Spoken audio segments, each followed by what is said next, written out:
Let's get to our preference offensively. And again, like there is more youth and athleticism and hope with this unit than I can remember. Like in all actuality, most of the time it's, hey, AJ Green, what's he got left in the tank, right? And I love James Conner. That was my thought process then.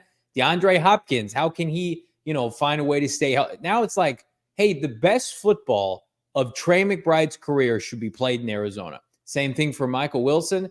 Same thing for Marvin Harrison Jr. So let's start our hierarchy. Bo, who do we think collectively is going to lead the Arizona Cardinals in targets? I think it's pretty safe to say at this point, Tip Ryman. He's going to lead in pancakes during that training camp. That's what he's going to lead in. No, leading the Arizona Cardinals in targets is as bullish as I am on second-year wide receiver Michael Wilson, the emergence from Trey McBride. I do believe that Marvin Harrison Jr. is going to be undeniable. I think that there's probably throughout the game going to be a very balanced target share for the other two in Wilson and McBride to what MHJ is going to see. But then like in crunch time on 3rd and long or late in the 4th quarter when they need a big play, I think number 18's number is going to be dialed up. And I think that's going to give him the edge at the end of the season when you look at the overall target shares. I agree. I think, again, it's football malpractice. I love Drew Petzing. Like, say what you want publicly.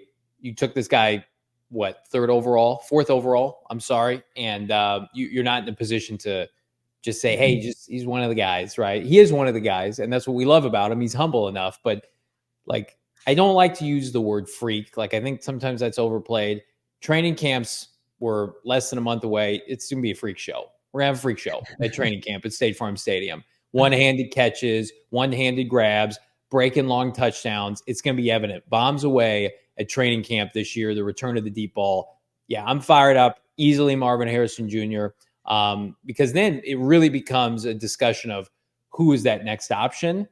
And I think, I love Michael Wilson. I think just out of respect to what Trey McBride did last year, I'm going to have to say Trey initially. Now, it could be dead wrong, and it's probably going to change any given Sunday. That's a good problem to have.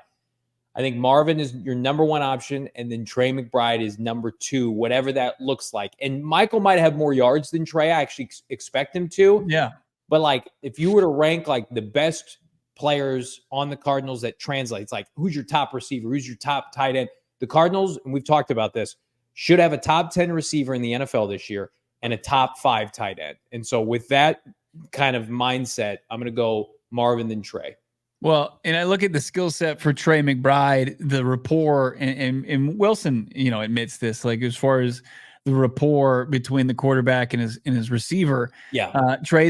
He's established it a little bit more so than Wilson. Like I love what Wilson's done, like even risking it all with his fiance, basically saying, I'm prioritizing Kyler Murray over you right now, which is, that is a risky play. But like, think about who Trey McBride's going to be going up against. Like he's going to have the opportunity to beat up on some safeties just like he did last year. And he's going to benefit from those safeties really not having any help at all. The safety net is gone because Marvin Harrison Jr. exists in the offense and so does Michael Wilson. So I agree with you. I think it's going to be tight.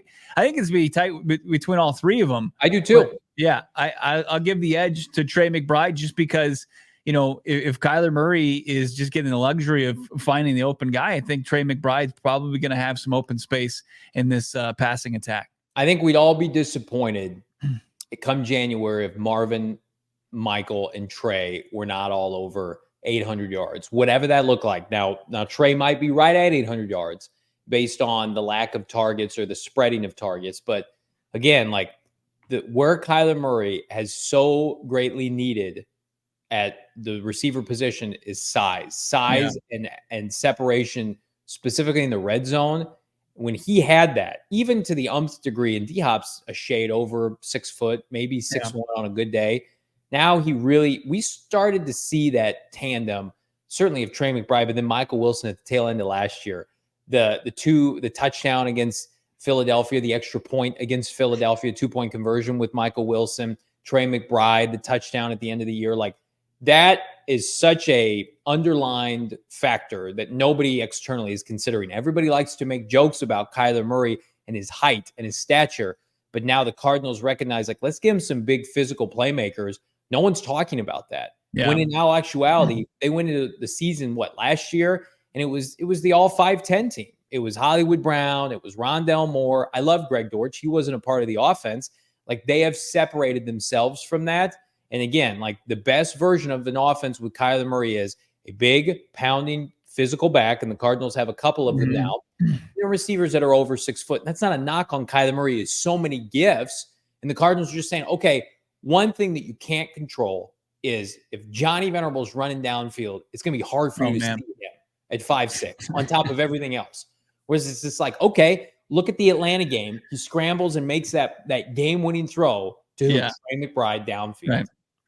I mean, you're just looking at the numbers from last year, and this is Kyler playing his first, 8 games in this offense. But Trey McBride, 80 catches or 81 receptions on 106 targets. Like, that's fantastic. He's catching 80%, nearly 80% of his targets that he's getting. Then you compare that to Hollywood Brown, who was second on the Cardinals last year in targets. He had 101 targets and 51 receptions. He's catching like just about 50% of his target share. Got to re-sign him. Got to get him back. Where you got Michael Wilson, he had 58 targets for 38 catches. I mean, and like at one point they were 0 for 8 and then got on a little heater before the end of the season. You're just going to see Kyler Murray's completion percentage go up because, one, the offense is going to have the benefit of having more open receivers, I think, from defenses creeping up, and then just the sheer size of these guys being able to win those one-on-one physical matchups. Fired up to see it. We're going to talk about something that. So you got Michael Wilson third, and then Dortch fourth. Do I have Dortch fourth? Probably, and that's out of respect to him. I'm going to tell you right now, don't sleep on Elijah Higgins.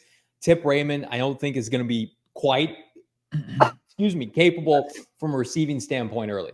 Yeah. But I looked at Elijah Higgins last year, and again, I know I bring this up, and the receiving core didn't have MHJ, and they were mixing in some new pieces. Elijah Higgins did a lot of good last year in limited reps. And you want to talk about somebody that on third down, if they're running 2 tight ends, I like Tip. It's not going to be Tip. It's going to be Elijah Higgins, right? I think Tip's got a better shot to start on early downs, 2 tight ends. So I will go Dortch by about this much. If Elijah Higgins has like 450 yards this year, like, nobody should be surprised by that. I mean, he was a big-time factor. Go look at the Steeler game. The top 2 receivers in that game, 2 tight ends, right? The Cardinals love their 2 tight end looks, and Elijah Higgins was a receiver first, a tight end second, and he proved himself from a blocking standpoint.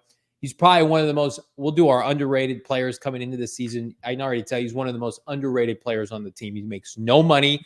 He was a rookie last year. They claimed him. Hey, he was a good player for them. Higgy Bear, baby. That's right.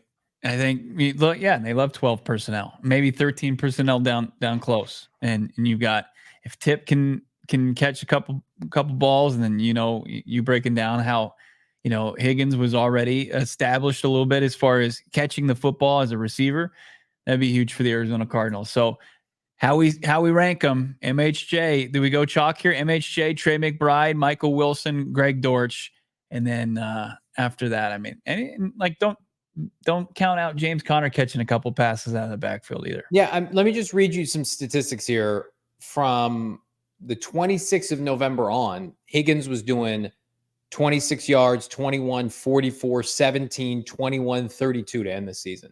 I mean, he wasn't quite Greg Dortch, but it was close. Yeah. It was out of necessity, but it's like every Sunday I could pencil in, Higgy Bear will have 2 catches and he'll have right around 30 yards. Well, if you project that out over 17 games, it's a pretty nice season for a 6th-round tight end